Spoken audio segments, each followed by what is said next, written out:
tayong Suzuki Ertiga. So merong check engine yan, so hindi yan mawala-wala guys.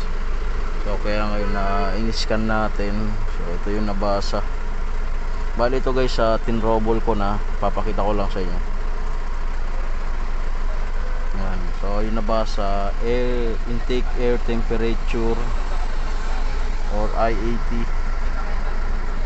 Yan. So yan lang naman yung kadalasan na nasira pagka mga Suzuki.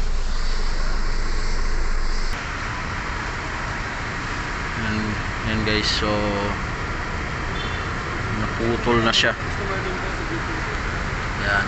So ito guys, kanina buto, hinila ko lang.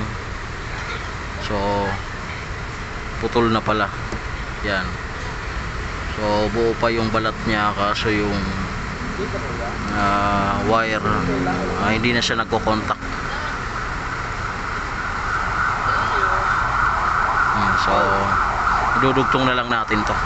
So tingnan nyo na lang guys. Ayan guys, so nakabit na natin.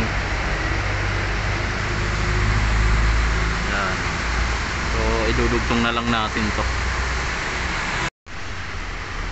Ayan guys, so okay na. Ayan. So tingnan natin sa loob.